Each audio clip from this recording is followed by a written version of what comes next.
And for Off the Block, I'm Vinny Lopes, and we are now joined by McKendree men's volleyball head coach, and I guess women's volleyball head coach. She is McKendree volleyball in many ways, Nickie Sanlin, talking to her after a huge victory for the Bearcats tonight as they were able to defeat Ball State in 5 games to advance to the MIVA tournament semifinals. And, Coach, a pretty wild one there. How would you assess your team's play tonight? Pretty gritty.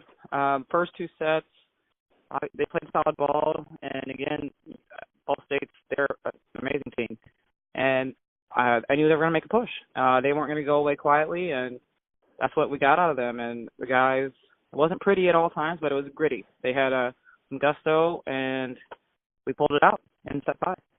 Yeah.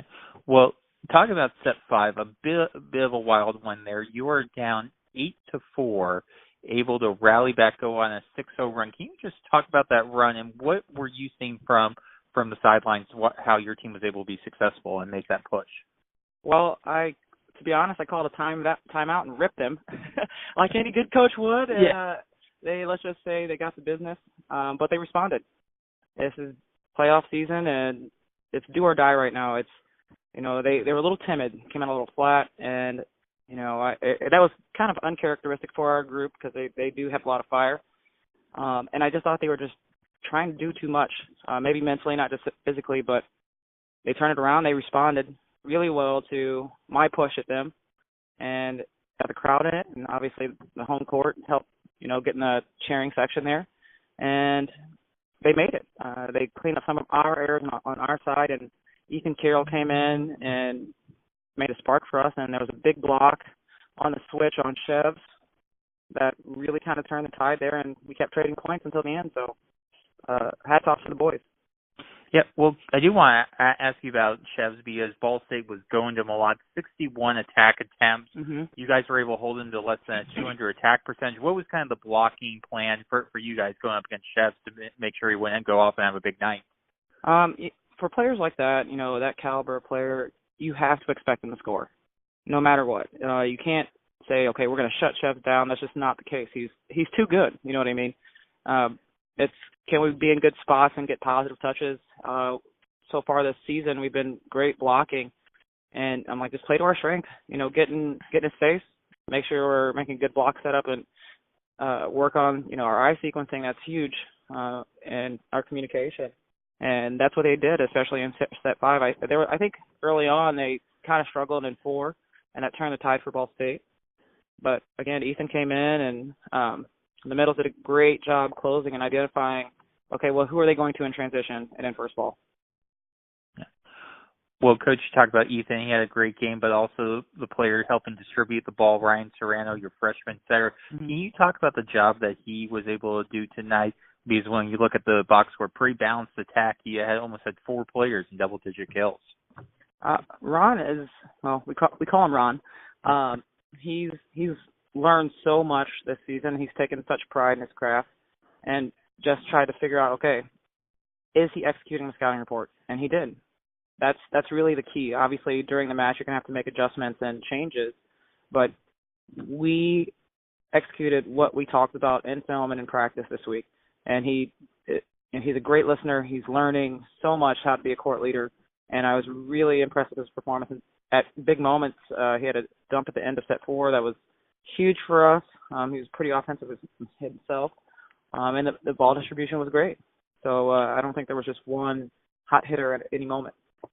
Yeah. Coach, I want to ask you a couple broader questions going away from the match. This was your first home match or home postseason match in program history, and with that comes a little bit of expectations. I know that you guys always have the expectation that you want to win, that you're going to win, but first time that the public is looking, saying, okay, there's expectation. How do you feel that your players kind of handled that expectation and pressure this week? To be honest, Benny, we always think our backs are against the wall no matter what. Of course, I coach the team, so I think we're a good program, but I think there's still some newness to us. This is only year 6. And for us, there's a big thing about pride. There's guys that, thankfully we had some alumni in the crowd tonight to come watch, the first home match, and I was pretty teary-eyed about that. But making sure that you're earning respect with each match, because there are still I guess you would say, I don't want to say doubters, but still a little doubt in the mind of like, okay, is McKendree for real, or they're doing all right? Is that a fluke, or did the other team play bad? So it's really all about us at this moment in time. Of we're not, an established program like all the others in the MIVA. We're year 6, so we're still earning a lot of things right now. And this was another one of our small goals that, hey, we got to host, check, milestone. So we're progressing how I see us, or how I saw us doing from the beginning. Well, and talking about that progression, because that leads me to the next question I want to ask. You look at this year's team, obviously you had a decent amount of roster turnover with seniors graduating last year. Are you surprised at all with how quickly this team has progressed and is continuing to develop? To be honest, yes. I knew the young men that came through the program that are playing currently are, talented, but none of them besides, maybe 3 people, 4 people had some court experience, and our libero was the only one with true experience over the course of 4 years. So I was concerned. I was like, okay, they have a lot to learn. Our first fall outing was eye-opening because they're like, okay, this is a lot faster. The guys are a lot bigger than what we were expecting. I'm like, well, it doesn't matter if you're young. No one's going to look at the team and say, oh, there are a bunch of freshmen and sophomores and, a couple junior guys that don't have a lot of experience. It's okay. No one's going to give you a break. Either you're good or you're not. And they've really kind of rose the challenge of what I put them to every day. Every day you were picked 7th in the MIVA. It was on the board. That was important. I'm like, is this a 7th place practice or where are we at? So there's a lot of expectation there of, are you tired? Doesn't matter. You injured? Are you hurt or are you injured? That old saying. It doesn't matter how old you are. Are you putting in the work to make this, program successful? There's a lot of guys that came here for nothing. Are you making them proud? There's a lot of people supporting us. Are you making them proud? And they are actually doing that. So that's pretty cool as a coach to see the young guys stepping up. Yeah. Well, Coach, talk about another opportunity to step up. You're only 2 wins away now from a possible NCAA tournament berth. You got to take on Lewis, though, on Wednesday night. Can you give us your initial kind of preview of that match and what you guys are going to have to do to pull off the upset and the win? Obviously, Lewis is the best serving team in the conference, maybe pretty much in the country. Can we win the serve and pass game? I think Dan Friend is, he's in here. He's one of my idols. I respect the man so much and what he does with that program and what kind of I aspire to be, and he's been a great support for me. So this is going to be an exciting matchup. Can we match their level of intensity? They have great arms, and Julian and Ryan Coonan and Tyler Mitchum's a wonderful middle. But can we win the serve and pass game? And can we continue to block well, get positive touches, and convert?